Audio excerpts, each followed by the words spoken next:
Une lice s'étend sur son terme, et ne sachant où mettre un fardeau si pressant, fait si bien qu'à la fin, sa compagne consent de lui prêter sa hutte, où la lice s'enferme. Au bout de quelque temps, sa compagne revient. La lice lui demande encore une quinzaine. Ses petits ne marchaient, disait-elle, qu'à peine. Pour faire court, elle l'obtient. Ce second terme échu, l'autre lui redemande sa maison, sa chambre, son lit. La lice cette fois montre les dents et dit « Je suis prête à sortir avec toute ma bande si vous pouvez nous mettre hors. » Ses enfants étaient déjà forts. Ce qu'on donne aux méchants, toujours on le regrette. Pour tirer d'eux ce qu'on leur prête, il faut que l'on en vienne au coup, il faut plaider, il faut combattre. Laissez-leur prendre un pied chez vous, ils en auront bientôt pris 4.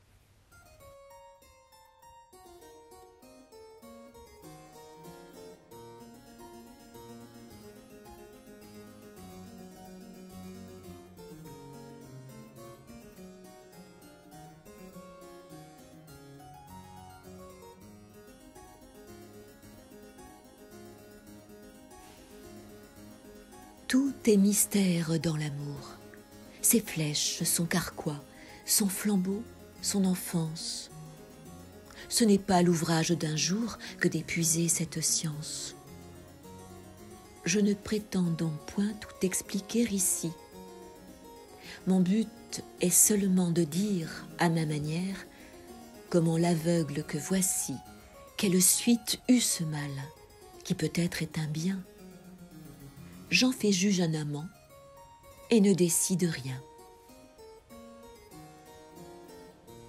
La folie et l'amour jouaient un jour ensemble. Celui-ci n'était pas encore privé des yeux. Une dispute vint. L'amour veut qu'on assemble là-dessus le conseil des dieux. L'autre n'eut pas la patience. Elle lui donne un coup si furieux qu'il en perd la clarté des cieux. Vénus en demande vengeance. Femme et mère, il suffit pour juger de ses cris. Les dieux en furent étourdis, et Jupiter, et Némésis, et les juges d'enfer, enfin toute la bande. Elle représenta l'énormité du cas. Son fils, sans un bâton, ne pouvait faire un pas.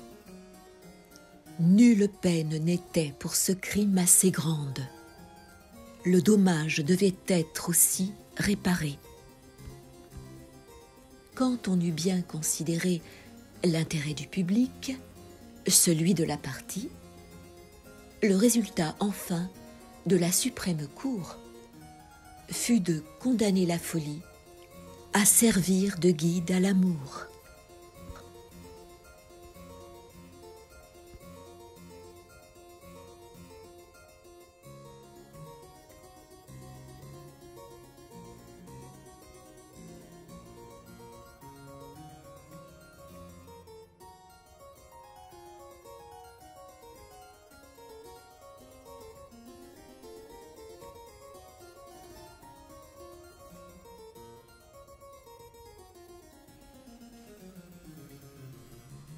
Socrate un jour faisant bâtir, chacun censurait son ouvrage.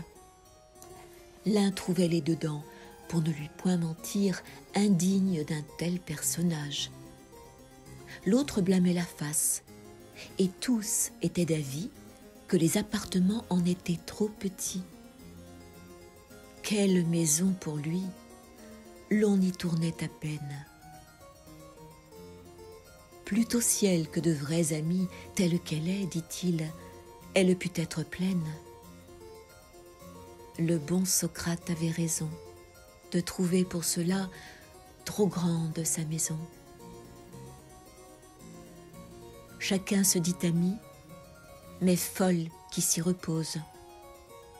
Rien n'est plus commun que ce nom. Rien n'est plus rare que la chose.